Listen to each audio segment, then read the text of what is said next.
मैं हूं पवन कुमार गडेकर और मैं लेकर आ चुका हूं part 5 of chapter 3 current and electronics for CBSE for students की तरफ से फिजिक्स क्लास 12 के लिए। चलिए स्टार्ट करते हैं। अब हम नया टाइप का टॉपिक देखने वाले हैं, इलेक्ट्रिक करंट इन कंडक्टर्स। तो कंडक्टर्स में इलेक्ट्रिक करंट दौड़ता कैसे है ये हमने देख लिया था।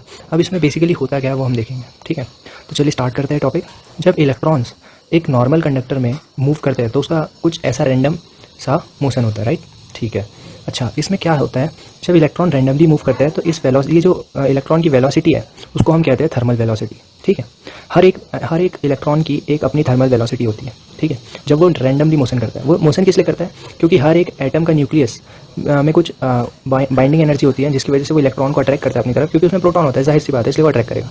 तो हर एक एटम अपने कुछ इलेक्ट्रॉन को अट्रैक्ट करता है, जिसकी वजह से ये वाला न्यूक्लियस भी अट्रैक्ट करेगा, ये वाला न्यूक्लियस भी अट्रैक्ट करेगा, जिसकी वजह से ये जो इलेक्ट्रॉन्स हैं वो इधर के उधर होते रहते हैं, क्योंकि कभी इससे अट्रैक्ट होता है, कभी इससे अट्रैक्ट होता है, ठीक है। इसलिए उनका मोशन बना रहता है। तो वो जो रैंडमली मोशन होता है उसको कहते हैं हम थर्मल वेलोसिटी।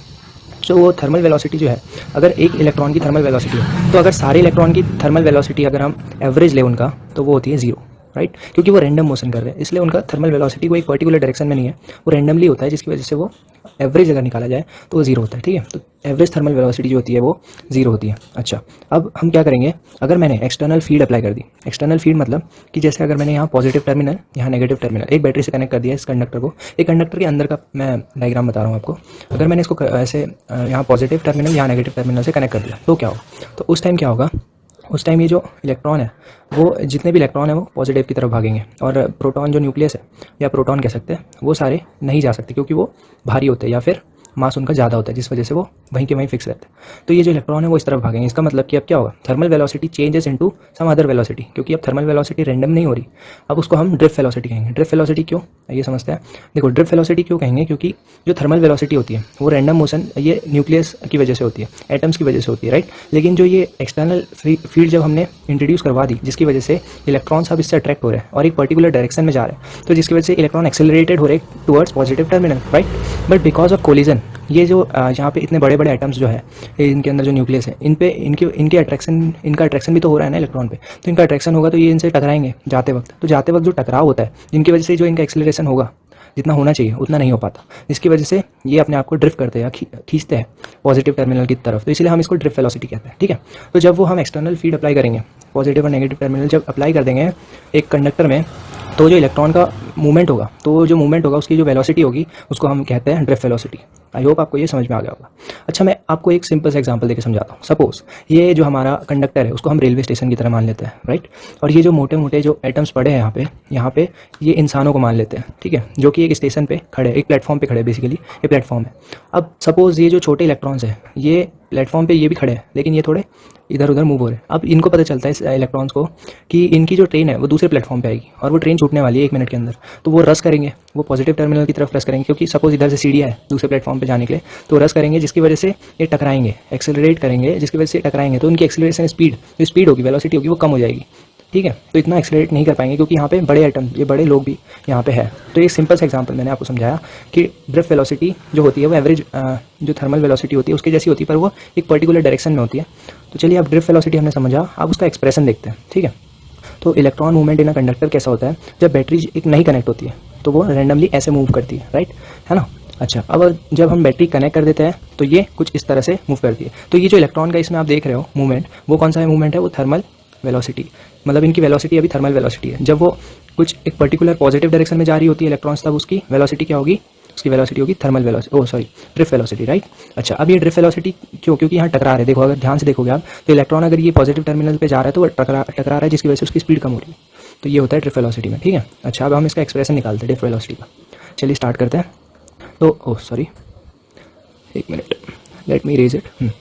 अच्छा, अब देखो मैंने क्या कहा था कि जो ड्रिफ्ट वेलोसिटी है उस, अगर मैं एक इनिशियल स्टेज की बात करूँ, जब ये हमने एक्सटर्नल फील्ड अप्लाई नहीं की, तो इनिशियली क्या था, इनिशियली क्या हुआ था, इनिशियली जो थर्मल वेलोसिटी है, एवरेज थर्मल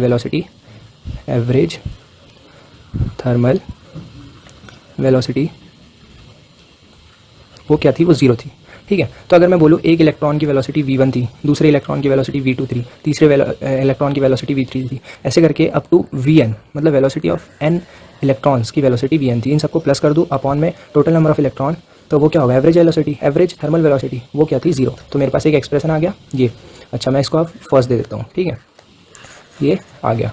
अभी मैं क्या कर रहा हूँ, ड्रिफ्ट वेलोसिटी का एक्सप्रेशन निकाल रहा हूँ, इसलिए मैं ये सब कर रहा हूँ, ठीक है। अब मेरे पास एवरेज थर्मल वेलोसिटी का आ गया क्या, ये एक्सप्रेशन। अब मैं सपोज ये कंडक्टर मान लेता हूँ, ठीक है, ये कंडक्टर मैंने माना, उसकी सपोज ये जो पॉजिटिव टर्मिनल है, ये जो नेगेटिव टर्मिनल है, इसके बीच का जो पोटेंशियल डिफरेंस है वो v है, ठीक है। अच्छा, इसके बीच का पोटेंशियल डिफरेंस v मान लिया मैंने, और इसकी जो लेंथ है वो l है, ठीक है। सपोज इसकी ये जो कंडक्टर है कितना बड़ा है, उसकी लेंथ जो है वो v है, ये दो चीज़ मैंने मानी। अच्छा, अब मैं एक आपको नए पेज में बता देता हूँ। सपोज मैंने एक कंडक्टर माना था जिसकी लेंथ l है और जिसके बीच का जो पोटेंशियल डिफरेंस है वो v है। तो मैं बोल सकता हूँ, मैंने जो सेकंड चैप्टर में पढ़ा था, electric field is equals to minus v/l, potential gradient बोलते हैं इसको, राइट। तो ये चीज़ मैं अप्लाई कर रहा हूँ यहाँ पे अब, ठीक है। तो मैं क्या बोल रहा हूँ कि is equals to minus v/l, right. तो अंडर इलेक्ट्रिक फील्ड, ये जो इलेक्ट्रिक फील्ड मैंने नया एक्सप्रेशन निकाला, तो इसकी वजह से जो हर एक इलेक्ट्रॉन इसके अंदर जो पॉजिटिव टर्मिनल की तरफ जा रहा है, सपोज ये इलेक्ट्रॉन एक और ये पॉजिटिव टर्मिनल है, तो इसकी तरफ ये जो जा रहा है उस पर कुछ फोर्स लगेगा इलेक्ट्रिक फील्ड की वजह से, क्योंकि फर्स्ट चैप्टर में पढ़ा था कि F इज इक्वल्स टू ई होता है, राइट। हर एक इलेक्ट्रॉन पे लगने वाला जो फोर्स होगा, बिकॉज मतलब हर एक इलेक्ट्रॉन इलेक्ट्रिक फील्ड की वजह से हर एक इलेक्ट्रॉन पे कुछ फोर्स लगेगा, जिसकी वजह से जो F है वो निकल के आएगा ई इंटू ई, और F is equals to E into E होगा, राइट। तो ये होगा फोर्स की एक्सप्रेशन। अब मैं इसको ये वाली जो है इस एक्सप्रेशन को इसमें डालूंगा, तो क्या मिलेगा मुझे, F इज इक्वल्स टू मुझे मिलेगा माइनस v/l/e, राइट। अच्छा, ये मिला। अब मैं जानता हूँ कि ये जो फोर्स है, फोर्स को मैं एक्सेलरेशन में कैसे कन्वर्ट कर सकता हूँ। Acceleration is equals to F upon m होता है, क्योंकि F is equals to m होता है बाय न्यूटन सेकंड लॉ, ये भी मैं जानता हूँ, राइट। तो मैं इसको ऐसा लिख सकता हूँ, राइट। अब मैं F की जगह ये पुट कर रहा हूँ, तो क्या आएगा मेरे पास, A is equals to minus E by m। अच्छा, अब मैं इस m ये जो है वो मास ऑफ इलेक्ट्रॉन बोल रहा हूँ मैं, पूरे का मास नहीं बोल रहा हूँ, यहाँ पे इलेक्ट्रॉन की बात कर रहा है, इलेक्ट्रॉन पे फोर्स लग रहा है ना, इसलिए हम मास ऑफ इलेक्ट्रॉन ही लेंगे। तो F is equals to E by m, right.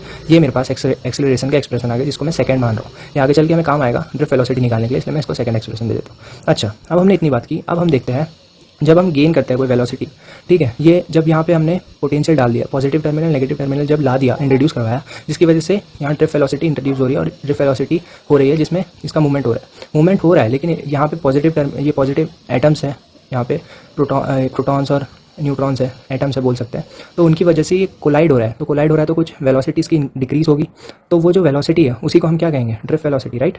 तो ड्रिफ्ट वेलोसिटी कितनी डिक्रीज हो रही है, तो वेलोसिटी ऑफ एन इलेक्ट्रॉन कितनी होगी। सबसे पहले हम वेलोसिटी ऑफ इलेक्ट्रॉन देखते हैं, एक इलेक्ट्रॉन की बात करते हैं। तो velocity of electron of one electron, ठीक है, इज इक्वल्स टू कितना होगा, v1 प्लस a, और सपोज टाइम को हम ले लेते हैं τ1। अब ये कैसे आया, ये आप जानते होंगे, काइनेमेटिक इक्वेशन 1 वो क्या होती है, v is equals to u plus at, right. ये तो आप 9th में पढ़ते आ रहे होंगे। तो v is equals to, v जो है वेलोसिटी ऑफ वन इलेक्ट्रॉन निकालूंगा, तो इनिशियल वेलोसिटी क्या थी हमारे पास, v1 थी, कोई भी इलेक्ट्रॉन की जब वो रैंडमली थर्मल वेलोसिटी से मूव कर रहा था तो वो उसकी वेलोसिटी इनिशियली v1 थी, फर्स्ट इलेक्ट्रॉन की बात कर रहा हूँ, और एक्सेलरेशन a था जो कि हमने ये निकाला, और टाउ कोई भी टाइम ले रहे हैं जिसमें एक इलेक्ट्रॉन को थर्मल वेलोसिटी में मूव करने के लिए इतना टाइम लग रहा है, ठीक है, तो वो τ1 है, ठीक है। अब वेलोसिटी ऑफ सेकेंड इलेक्ट्रॉन क्या हो जाएगा, v2 प्लस a τ2, राइट। ऐसी करके थर्ड का हो जाएगा v3 प्लस a τ3, ऐसी करके n तक हो जाएगा, ठीक है। तो अब हम एवरेज निकालते हैं, average of velocity of electrons क्या होगा, वो होगा v1 plus a τ1 plus v2 plus a τ2 plus v3 plus a τ3 up to vn plus a τn, upon पूरे को अपॉन n करेंगे, राइट, तभी तो एवरेज निकलेगा ना। तो ये एवरेज का एक्सप्रेशन हो गया। अच्छा, अब मेरे पास इतना आ गया, अब मैं इसको आगे सॉल्व करूँगा, एक मिनट में नेक्स्ट पेज खोल लेता हूँ।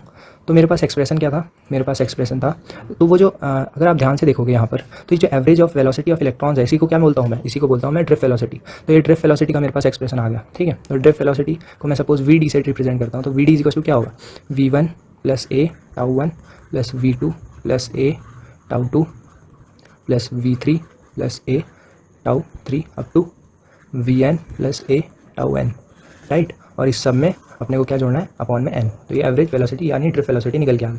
अब ड्रिफ्ट वेलोसिटी को मैं फर्दर सॉल्व करता हूँ, सिंप्लीफाई करता हूँ, तो ये v1 plus v2 plus v3 up to vn, ये टू vn अपॉन n। ये मैं एक तरफ लिख सकता हूँ, दूसरी तरफ मैं क्या लिख सकता हूँ, a को कॉमन ले लूँगा, तो यहाँ क्या बचेगा, τ1 plus τ2 plus τ3 up to τn upon n, right. तो ये सिंप्लीफाइड एक्सप्रेशन मेरे पास आ गया। अच्छा, अब देखो, अब V D is equals to क्या हो सकता है, क्योंकि ये चीज़ तो मैं जानता हूँ क्या है, एवरेज थर्मल वेलोसिटी, राइट। तो एवरेज थर्मल वेलोसिटी क्या होती है, कोई भी कंडक्टर में एवरेज थर्मल वेलोसिटी होती है 0, सिंपल, राइट। क्योंकि हमने पहले फर्स्ट एक्सप्रेशन, अगर आप फर्स्ट एक्सप्रेशन से देखो तो यही तो था ना, एवरेज थर्मल वेलोसिटी 0 थी, तो यही चीज़ मैंने यहाँ पे लिखी। अच्छा, अब क्या होगा, अब ये लिखेगा, अब ये जो होगा ए एक्सेलरेशन और टाउ 1 प्लस टाउ 2 ये क्या होगा, एवरेज टाउ मतलब एवरेज टाइम, ठीक है। एवरेज टाइम टेकन टू एक इलेक्ट्रॉन को जाने के लिए कितना टाइम लग रहा है, ठीक है, सिंपल ये होगा। अच्छा, अब मैं इसको सिंप्लीफाई करके लिखता हूँ तो मेरे पास क्या आता है, ए टाउ, राइट। तो ये मेरे पास आ गई थर्मल वेलोसिटी। अब मैं अगर मैं सेकंड एक्सप्रेशन से देखूँ, जो कि ये था मेरे पास second expression, A equals to minus E upon M E. तो इसको अगर मैं पुट करूँ तो ये जो ड्रिफ्ट वेलोसिटी है मेरे पास कुछ ये आती है। तो ड्रिफ्ट वेलोसिटी मेरे पास क्या आई, माइनस ई टाउ अपॉन एम ई। तो ये जो है मेरे पास थर्मल वेलोसिटी का फॉर्मूला बना, ठीक है। तो सिंपल, आई होप आपको समझ में आया होगा कैसे हमने निकाला थर्मल वेलोसिटी। तो थर्मल वेलोसिटी क्या होती है, इलेक्ट्रॉन का चार्ज इनटू इलेक्ट्रिक फील्ड जो लग रही है, या फिर हम कह सकते हैं जो पोटेंशियल लग रहा है वो, इनटू जो टाइम लग रहा है, एक एवरेज टाइम लग रहा है पूरे इलेक्ट्रॉन को जाने के लिए, और अपॉन में उसका जो मास ऑफ एक इलेक्ट्रॉन, ठीक है। तो ये सारी चीज़ें हम अगर हमें पता हो तो हम एवरेज ड्रिफ्ट वेलोसिटी निकाल सकते हैं। आई होप आपको ये वीडियो समझ में आई होगी। मिलते हैं अगली वीडियो में। Thanks for watching.